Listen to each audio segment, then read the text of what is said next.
In the autumn of 2018, 23-year-old archaeology student Daniel Mercer was searching for a topic for his final university thesis. He wanted something unique, something nobody else had studied, something that could make his academic career. That opportunity appeared when he stumbled upon a reference buried inside an old historical archive. The document described a strange circle of standing stones hidden deep inside Blackwood Forest.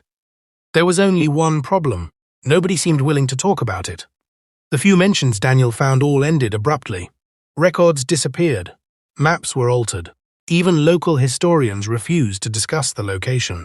Most people would have moved on. Daniel became obsessed. The more resistance he encountered, the more determined he became. A week later, armed with cameras, GPS equipment, and excavation tools, he entered Blackwood Forest alone. The woods felt different almost immediately. The air seemed unnaturally still. Birds stopped singing. Even the wind appeared reluctant to move through the trees. After several hours of hiking, Daniel noticed strange carvings on tree trunks. Symbols, ancient-looking markings. Some appeared fresh, as if they had been carved recently. He photographed everyone, then continued deeper. By sunset he found it. The stone circle. Massive weathered monoliths stood silently in a clearing. Each stone towered nearly 12 feet high. Ancient symbols covered their surfaces. The entire place felt wrong, not abandoned, not forgotten, watched. Daniel set up camp nearby. That first night he woke around 2:13 a.m. At first he thought the sound was wind. Then he realized it wasn't. Someone was whispering. Soft voices drifted through the darkness, too quiet to understand, too close to ignore. Daniel grabbed his flashlight and stepped outside. Nothing. The forest was empty. The whispers stopped instantly. The following morning, he reviewed his camera footage. Everything appeared normal until he reached a photograph taken near sunset. His stomach dropped. Standing between two stones was a dark figure, tall, human-shaped, completely motionless. Daniel didn't remember seeing anyone, yet there it was, watching him. He convinced himself it was a trick of light, a shadow, nothing more. But the incidents continued. Every night the whispers grew louder. Every night they seemed closer. And every morning he discovered new photographs containing shadowy figures, sometimes one, sometimes several, always standing behind him, always watching. Daniel decided to translate the symbols. After days of work, he deciphered fragments. The message was disturbing. Do not listen. Do not answer. They wait beyond the veil. At first he laughed. Ancient superstitions, nothing else. Then the whispers began speaking his name. Daniel. The voice sounded distant, almost sorrowful. Each night it grew clearer. Each night it sounded more human. Eventually, curiosity overwhelmed fear. When the voice called again, Daniel followed it. The whispers led him directly to the stone circle. Dense fog rolled across the clearing. The stones glowed faintly beneath moonlight, and standing among them were figures, dozens of them. Tall black silhouettes, motionless, watching. Daniel froze. Every instinct screamed for him to run. Instead, he raised his camera. The recording captured trembling breaths, fog, dark figures, and then one of them moved. Slowly, its head turned toward him. The camera dropped. Daniel screamed. The footage became chaotic. Running footsteps, branches snapping, panicked breathing, then silence. The recording continued for 6 more minutes. Nothing appeared on screen, only darkness. Then, right before the video ended, a face emerged from the blackness, pale, expressionless, eyes completely hollow. The camera cut off. Search teams arrived 2 days later. They found Daniel's campsite, his equipment, his vehicle, but Daniel himself was gone. The final mystery emerged months later. Experts enhancing his footage noticed something horrifying. In the last frame, standing among the shadow figures, was Daniel, motionless, watching the camera, as though he had joined them, forever. When Emily Carter moved into Ashford Heights, she believed she had found the perfect apartment. Affordable rent, quiet neighborhood, friendly residents. The building was nearly a century old, but it possessed a certain charm. Everything seemed normal, at least initially. Her apartment sat directly across from apartment 307, a unit that always remained locked. At first, Emily paid little attention. Many apartments sit vacant.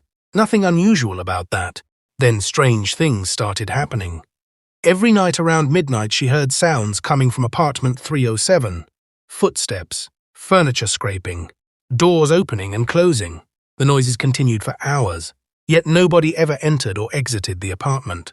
One evening, Emily asked a neighbor about it. The man's expression changed instantly. He looked uncomfortable, nervous. Then he said something strange. "No one lives there." Emily laughed. The neighbor didn't. According to residents, apartment 307 had been vacant for nearly 10 years. The previous tenant disappeared without explanation. Nobody moved in afterward. Yet every night the noises continued. Curiosity slowly became obsession. Emily began paying attention, keeping notes, recording sounds, monitoring the hallway. What she discovered made no sense. Lights occasionally appeared beneath the apartment door. Shadows moved behind the frosted glass. But nobody entered. Nobody left. Weeks later, Emily convinced the building manager to lend her a master key. The manager refused initially, then reluctantly agreed. He warned her not to stay long. The warning unsettled her. Still, she proceeded.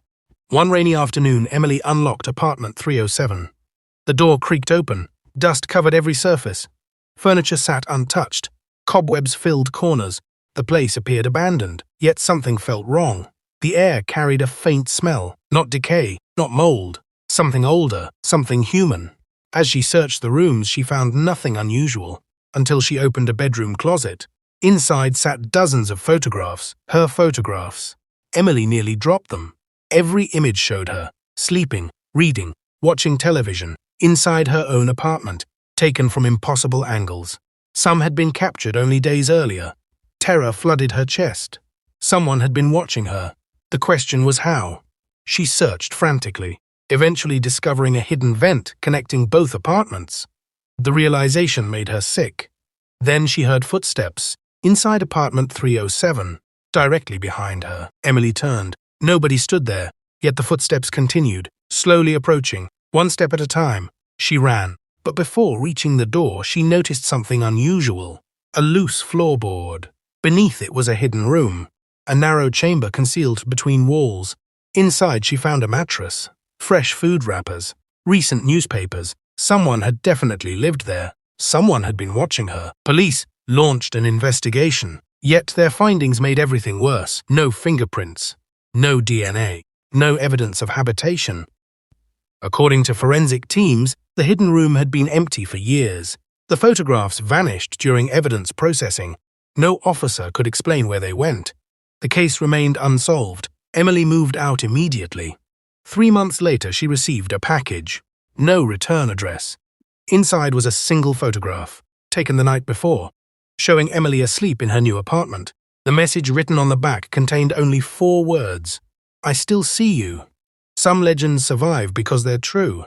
Others survive because nobody dares investigate them. The Meridian Pathway belonged to the second category. For centuries, stories circulated about an ancient route hidden beneath a forgotten stone monument. Those who found it never returned. Most dismissed the tale as folklore. Explorer and documentary filmmaker Ryan Hale did not. Ryan spent years researching unexplained disappearances. The Meridian legend fascinated him. Historical records described missing travelers, lost expeditions, entire groups vanishing without a trace. Every account pointed toward the same location. A remote valley far from civilization. In October 2022, Ryan assembled a small expedition and traveled there. The valley felt isolated, silent, oppressive. Ancient stone structures emerged through dense fog. Many appeared thousands of years old. Strange symbols covered their surfaces. Symbols matching records Ryan had discovered months earlier. Night fell quickly. As darkness settled over the valley, unusual lights appeared among the ruins. Floating white glows moved silently through the fog. Ryan's cameras captured them, but his equipment repeatedly malfunctioned. Batteries drained unexpectedly. Recordings became corrupted. GPS systems failed completely. The team grew uneasy. Several members wanted to leave. Ryan refused. He believed they were close to uncovering something historic. The next evening they discovered a stone tablet. Carved into its surface was a warning. Do not follow the red path. Hours later they understood exactly what it meant. A glowing crimson line appeared across the ground. It emerged from nowhere, stretching through the valley toward the central monument, the Meridian Pathway. Against everyone's better judgment, Ryan followed it. The deeper they traveled, the thicker the fog became. Visibility dropped to only a few feet. Voices echoed through the mist, soft, whispering, calling names. Members of the expedition began hearing loved ones, dead relatives, childhood friends, familiar voices. The team started panicking. One by one they disappeared into the fog. Ryan became separated, alone, terrified, yet still filming. The footage later recovered from his camera revealed his final journey. Breathing heavily, Ryan followed the glowing path toward a massive stone circle. The fog suddenly cleared. What he saw nearly caused him to drop the camera. Hundreds of people stood around the monument, motionless, silent, men, women, children. Many wore clothing from different decades, different centuries, all staring forward. None appeared alive, none appeared dead. Their eyes were completely black. Ryan called out. Nobody responded. Then every head turned toward him simultaneously. The camera shook violently. Ryan backed away. The figures began walking slowly, methodically, toward him. The footage captured his screams. Then static overwhelmed the screen. For nearly 30 seconds, nothing was visible. When the image returned, Ryan stood among them, perfectly still, facing the camera, his eyes black, his expression empty. The recording ended. A rescue team arrived months later. They found abandoned equipment, tents, vehicles, no survivors, only Ryan's camera. Authorities declared the expedition lost. Case closed. Yet one final detail continues haunting investigators. During analysis of the recovered footage, experts counted the figures surrounding the monument. Among them stood people reported missing decades earlier. Some had vanished more than a century ago.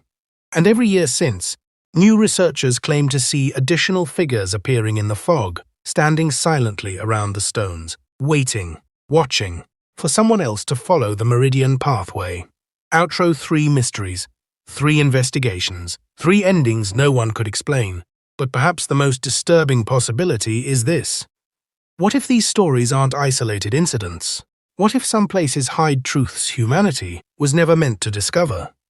If you enjoyed these dark mystery stories, let me know which one disturbed you the most.